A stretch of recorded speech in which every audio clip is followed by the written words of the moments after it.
Hi, friends, this is Ian Khan, and you're listening to The Ian Khan Show, and this is an Aftershock special episode. In today's episode, I'm speaking with Donna Dupont, who is the founder and chief strategist in Foresight and Design for Purple Compass, with a focus on disaster risk management and sustainable development. Donna is in the final stage of completing her Master of Design in Strategic Foresight and Innovation at OCAD University, and she lives in Toronto. Over to Donna. Donna, welcome to the Ian Khan Show. It is such a pleasure to have you. Now, first of all, you and I are both contributors to this amazing book that came out some time ago, Aftershock, which was written 50 years. Now, I want our listeners to understand 50, it's a 50, half a century ago. A gentleman named Alvin Toffler wrote a book called Future Shock, in which he wrote about the future, tomorrow, the changes that will happen. And in Aftershock, we wrote about, you and I and 50 other contributors wrote about our thoughts and ideas of future shock in the world we are living in. So welcome to the Ian Khan Show and the special series featuring Aftershock contributors.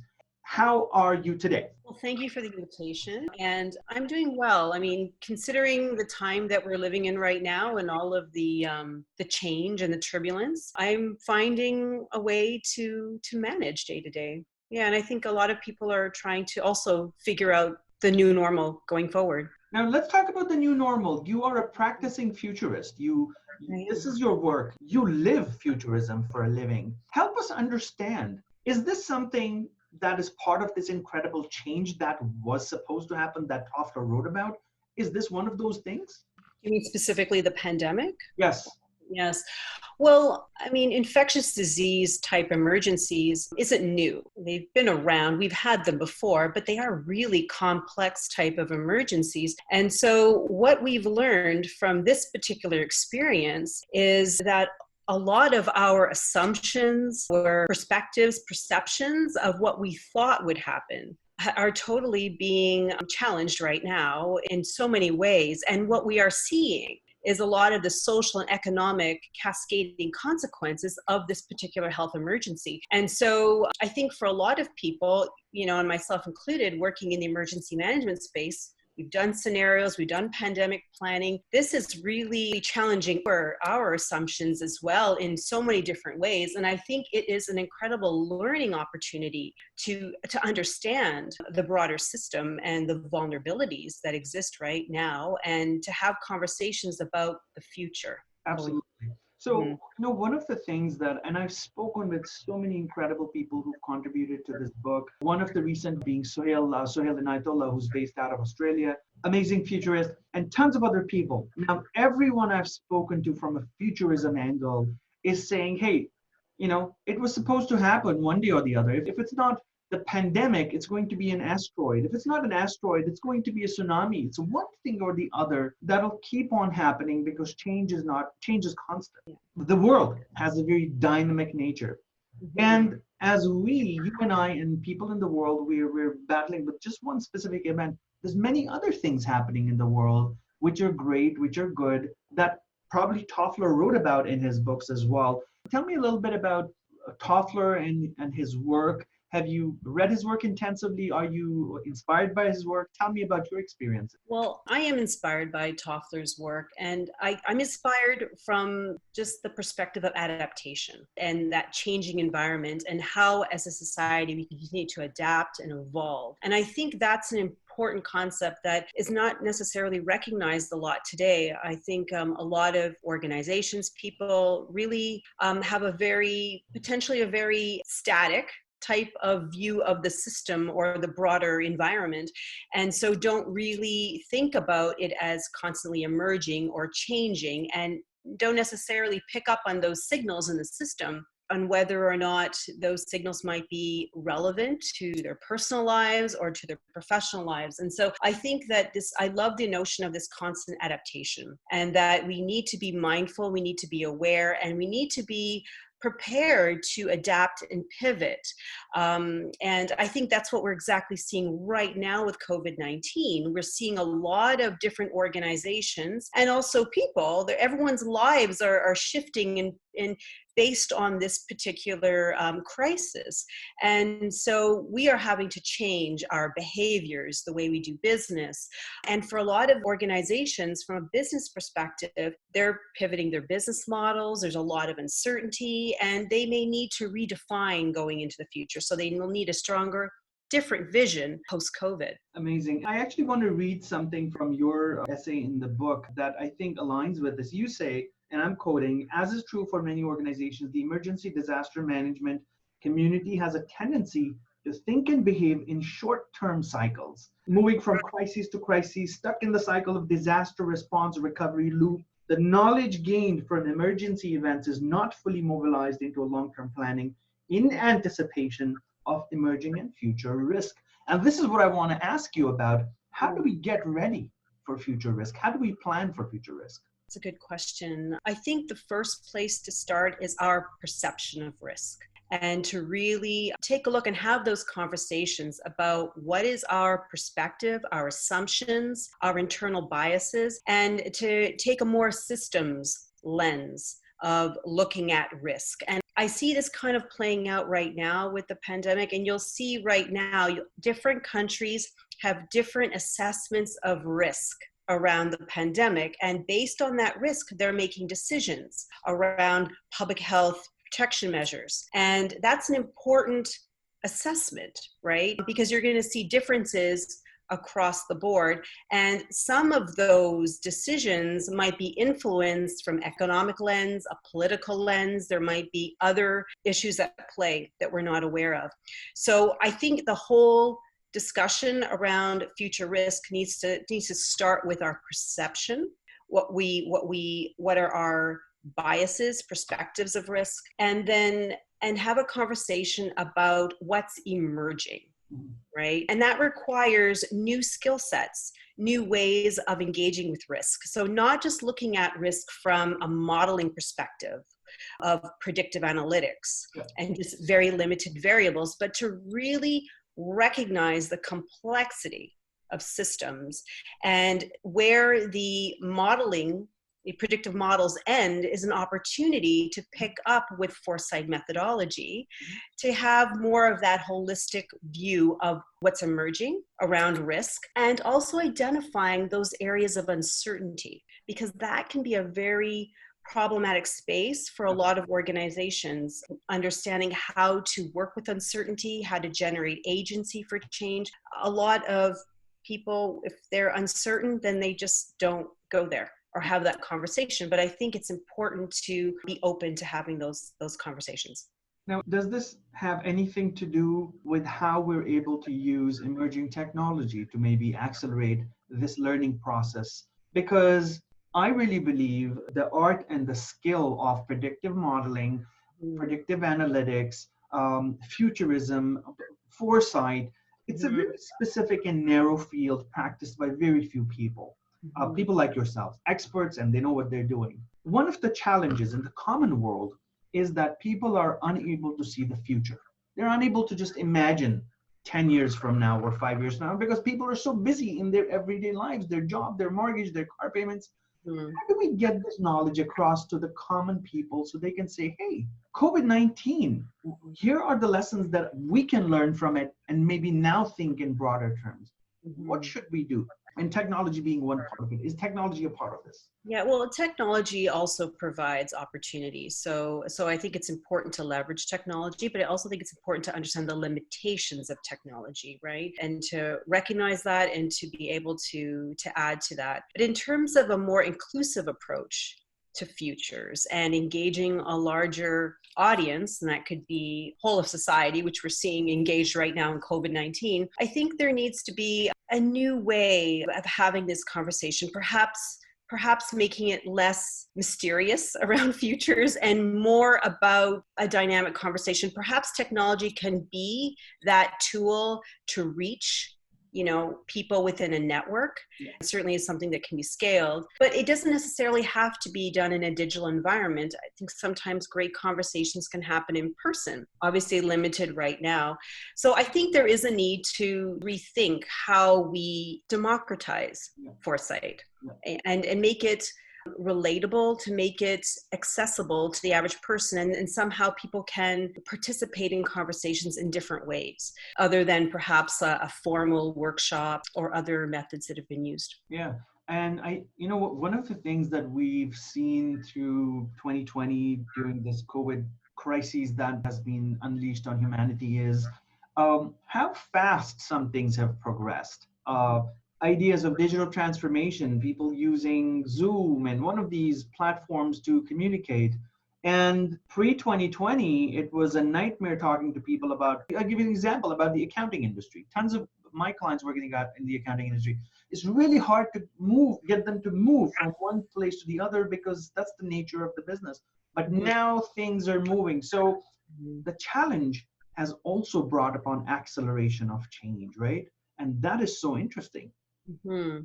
Definitely. I think, especially the use of technology, this pandemic has certainly created a situation where people are forced to change. And so it's definitely opened up a lot of new opportunities. I think many organizations and people have really tried to reimagine, Yes. how they can conduct their day-to-day activities or their businesses in a virtual way. So I think that's wonderful to see as well. You've asked some really critical questions and some really nice questions in your article. So you talk about accelerations and the pace of change, that, hey, the increasing pace of environment change is more visible. But having said that, you talk about, I can't help but ask, and you've asked a few questions. Why does our society lack the collective will to take action? Why are we not acting with urgency proportional to the scale of the threat? And we're living that right now. How can we wake up from this sleepwalking nightmare? Could we be suffering from normalcy bias, thinking that if we stay the course, everything will go back to normal? Now, my question to you is, have you found the answers to any of these questions?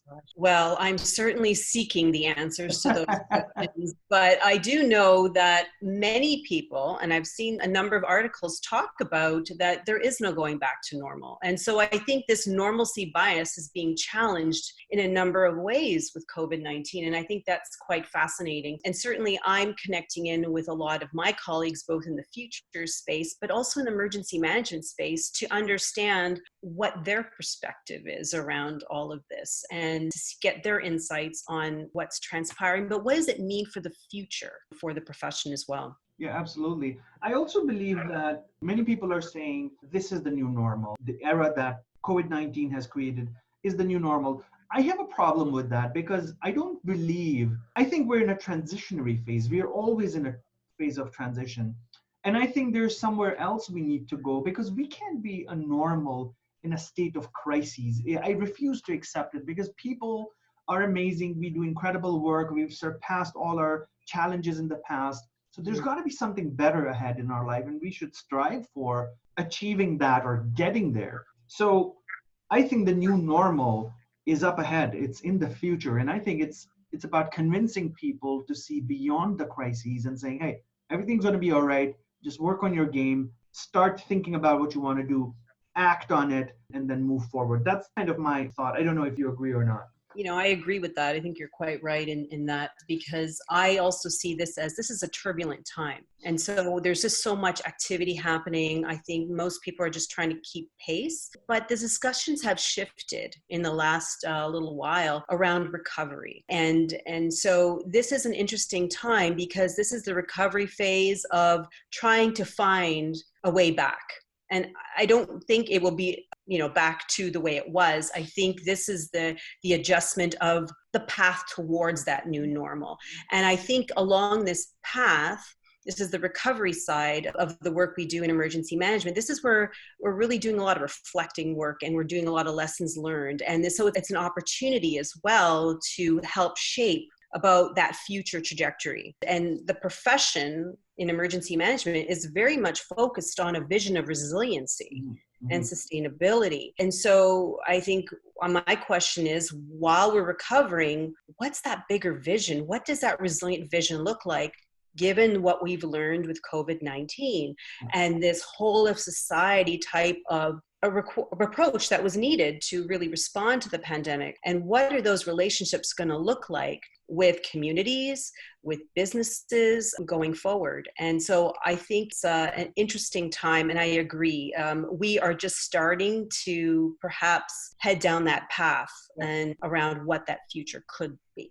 If you can share, maybe help us understand what our business community is thinking right now. Maybe help us understand, some conversations that you're having with your clients, and how are you helping them understand, here's how you unpack today's era and how you get out of it. I just want our audiences to learn from you. How do you do it as a futurist? And then maybe start thinking in that direction. I think a lot of the conversations I've been having with my clients have been around how to navigate this. Obviously, they're thinking about it from a short-term recovery, so more near-term foresight and just how to pivot, how to adapt. So it's a little bit of a combination of just not just foresight, but bit of adaptation and a bit of pivoting business models. So it's been that kind of learning. But in terms of the longer view, post-COVID, I think that where a lot of our conversations have been going is around what could the environment, that future operational environment look like? What are the issues that we're seeing emerge, and how is that going to impact the business in those environments? And will those businesses be sustainable?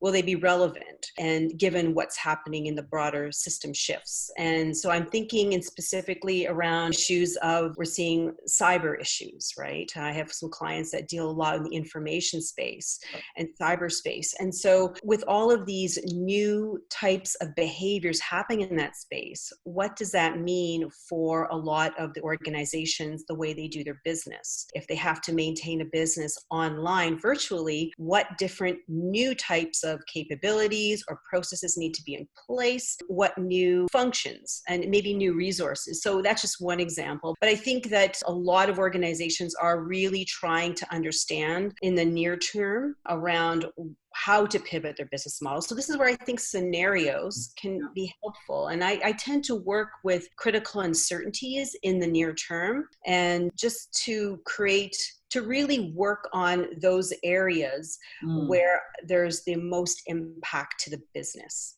And then to facilitate and have those conversations to get at some deeper insights that could help pivot their business model. They may not have a full vision of where they would like to take it, but at least they have a sense with some of the dimensions of uncertainty where they may need to navigate. Absolutely. Yeah, and I'm seeing a very similar rhetoric needs from clients is, where do we go next? What do we do next? I really believe everybody needs to become a futurist of a sort. I mean, business leaders especially have to be able to anticipate change. They've got to be able to anticipate what happens in business and how to react to it. It's a part of what they've signed up for. So, no, rightly said. Donna, thank you so much, first of all, joining us again. I want to point out to viewers that Aftershock is available on Amazon. I believe it's available now. It was on pre-orders now. And you, myself, 50 plus other amazing people have contributed to this book. I really believe this is a read of a lifetime. If you read and have a copy of Aftershock, you really will understand many different things. I've interviewed people who are medical doctors, to scientists, to people who are the head of SETI, yourself. There's incredible people in this series who contributed Aftershock. So I really am suggesting to everybody, buy a copy of Aftershock. And if you don't have the money to buy it, tell me, send me a message, and I will send you a copy of Aftershock. I have a few extra copies lying around. Donna, I know we don't have a lot of time with you, but help us finally tell us, maybe give us three things, or three or four or two things that we should do right away to change our tomorrow, to change our future, to make it better, to get into this tomorrow where we perhaps control things or have a better outcome than what we have today, if that makes sense. Well, I think the first place to start is just awareness, starting with oneself and personal awareness of the environment, what's shifting around you, and how that's having an impact on your day-to-day life. I think then the second part would be the next layer in terms of your work, right? And awareness around the impacts of shifting environment in your work. And then really being open to different ways of exploring the future. So what I mean is that really pay attention to what's shifting, in the environment, and think about, what does that change in the system mean for me on a personal level, or what could it mean for the work I do? And I think just having that first stage of awareness, it would be a really big step. And then from there, perhaps then it will lead to other questions around what is possible. What could happen down the road, even if it's 6 months down the road? What if? And having those types of conversations to start to think differently about the future, and to be open to the need to pivot and to shift and to not be afraid of change. I think would be a great starting point. Thanks so much, Donna. That makes perfect sense. Where can we find more about you? Where can people go and contact you, or check out your website, or see the incredible work that you do? Oh, thank you. So for more information on the work that myself or my team does, you can go to our website, Purple Compass, at www.purplecompass.ca. And we have a list of different projects, collaborations, as well as services. We recently launched the Emergency Management Futures Lab this year. So there's a lot of new exciting initiatives that we're part of. And so we would love to hear from you. And if you have any questions, please feel free to reach out. Incredible, Donna. Thank you so much. I wish you, your team, an incredible and safe time ahead. Purplecompass.ca is where you are at and your team is at. So I'm openly telling anybody, if you need help in futurism, helping understand tomorrow, you're in Toronto, especially, contact Donna and team and see where that goes, right? And thank you so much for being part of this conversation. Let's chat soon, and thank you very much. Thank you so much, Ian. Appreciate it. You're very welcome. Take care. Thank you. Hey friend, this is Ian Khan. If you liked what you saw on my video, then please subscribe to my YouTube channel and be inspired every single day with innovative content that keeps you fresh, updated, and ready for the future. For more information, also visit my website at iankhan.com.